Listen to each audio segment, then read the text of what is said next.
Bismillahirrahmanirrahim. Welcome back to USA Pharmacy College. Today we will discuss about the methods of moist heat sterilization. So let's start our lecture without wasting our time.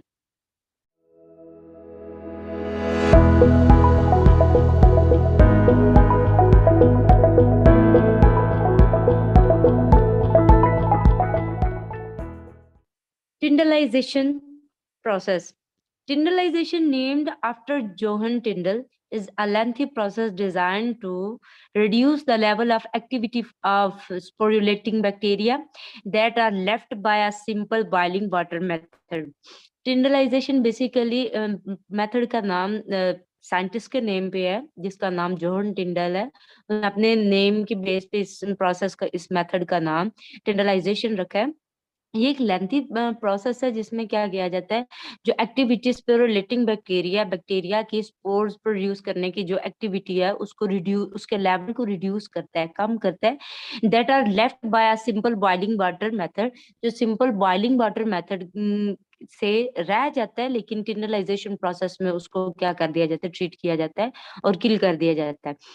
The process involves boiling for a period at atmospheric pressure, cooling, incubating for a day and finally boiling again. Process basically process में involve क्या शामिल क्या है कि इसको boil किया जाता है for a period at atmospheric pressure पे, फिर कूल किया जाता है, फिर इनक्यूबेट कर दिया जाता है एक दिन के लिए और फाइनली दोबारा से इसको क्या किया जाता है, बॉयल किया जाता है।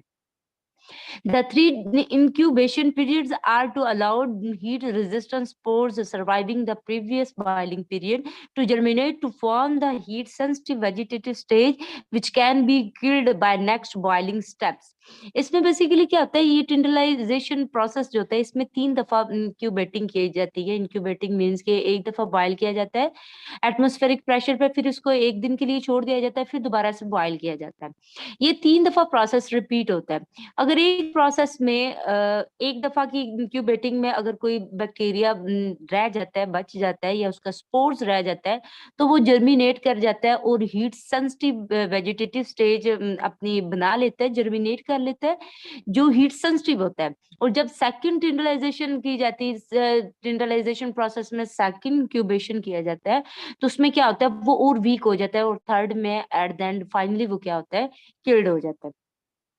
मिनरलाइजेशन इनइफेक्टिव अगेंस्ट प्रियॉन्स, कहते हैं ये प्रियॉन्स के अगेंस्ट क्या है, इनइफेक्टिव है, प्रियॉन्स इससे किल नहीं होते। Sterilisation by radiation, sterilisation by radiation कैसे होती है, जो sterilisation by radiation is also known as cold sterilization because no heat is used in this method। कहते हैं sterilization by radiations शुआ के थ्रू, जो रेज के थ्रू रेडिएशन स्टेरिलाइजेशन की जाती है उसको cooled भी कहते हैं, cold भी कहते हैं, क्योंकि इसमें heat involved। Sterilization by radiations is also known as cold sterilization। इसको हम कोल्ड स्टेरिलाइजेशन भी कहते हैं, जो रेडिएशंस के थ्रू स्टेरिलाइजेशन की जाती है। क्यों? Because no heat is used in this method, क्योंकि इसमें हीट इस्तेमाल नहीं होती, टेम्परेचर इस्तेमाल नहीं होता। The microorganisms are very susceptible to lethal effects of radiations. जो माइक्रो ऑर्गेनिजम्स होते हैं उस पे रेडिएशंस का बहुत लिथल इफेक्ट होता है, मुहलक इफेक्ट होता है, असर होता है। मैकेनिज्म अगर हम इसका देखें, radiation alteration of chemicals takes place present in microorganism with the formation of new compounds which destroy the microbes। Radiations के थ्रू क्या होता है कि बेसिकली जो माइक्रो ऑर्गेनिज्म के अंदर केमिकल्स होते हैं, वो उन केमिकल्स की जो नेचर होती है उसको अल्टरेशन किया जाता है, उसको चेंज कर दिया जाता है, जिसके जो अगर न्यू कंपाउंड्स बनते हैं और वो न्यू कंपाउंड्स क्या करते हैं, माइक्रोब्स की किलिंग कर देते हैं। The vital structure of cells such as nucleoproteins are destroyed by radiations which kill the microbes। कहते हैं जो वाइटल स्ट्रक्चर है, इंपॉर्टेंट स्ट्रक्चर है सेल का, जैसे कि न्यूक्लियोप्रोटीन, वो डिस्ट्रॉयड होता है रेडिएशंस के से, विच किल द माइक्रोब, जो माइक्रोब को किल कर देता है। एडवांटेजेस अगर इसके फवायद देखें, used in the preservation of food and parenterals containing antibiotics, कहते हैं इसको हम फूड को प्रिजर्व करने में, महफूज करने में हम क्या करते हैं, इस्तेमाल करते हैं। एंटीबायोटिक्स कंटेनिंग पेरेंट्रल्स जो होते हैं उसको प्रिजर्व करते हैं। Used for the sterilisation of some bacterial and viral vaccine, जो वैक्सीन वगैरह होती है, अद्वियात होती हैं, उनको इस तरीके से क्या करते हैं, स्टेरिलाइज करते हैं। No aseptic handling is required because sterilization can be done after packing. इसमें कोई भी aseptic handling नहीं चाहिए होती, क्यों? क्योंकि ये पैकिंग के बाद की जाने वाली स्टेरिलाइजेशन है।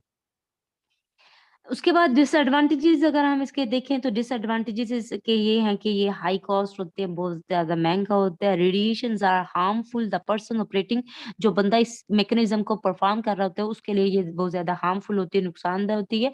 Radiations may lead to change in colour, texture and solubility, जिस चीज़ की हम स्टेरिलाइजेशन करते हैं, रेडिएशंस के थ्रू ये रेडिएशंस हो सकता है कि उसका कलर चेंज कर दे, उसका टेक्सचर चेंज कर दे या फिर उसकी सॉलिबिलिटी चेंज कर दे। अगर मेथड्स देखें तो मेथड्स में हमारे पास आ जाते हैं जी, methods exist to sterilize using radiation such as electron beams, X rays, gamma rays और सब एटॉमिक पार्टिकल्स। अब गामा रेज अगर हम देखें तो gamma rays are very penetrating and are commonly used for sterilization of disposable medical equipments such as syringes, needles, cannulas and IV sets.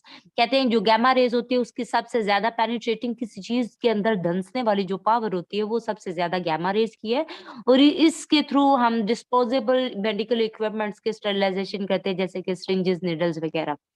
Electron beam processing अगर देखें तो electron beam processing is also commonly used for medical device sterilisation. Electron beams use an on off technology, कहते हैं ये machine के तौर पे इस्तेमाल होती है, इसको हम अपनी मर्जी से जब इसका इस्तेमाल करना होता है इसको ऑन कर लेते हैं और इस्तेमाल करने के बाद इसको ऑफ कर देते हैं। And provide a much higher dosing rate the gamma और एक्स रेज, गामा और एक्स रेज की निस्बत ये ज्यादा क्या करती है, हायर डोजिंग रेट देती है, ज्यादा तेजी से काम करती है। Due to the higher dose rate, less exposure time is needed and thereby any potential degradation to polymers is reduced.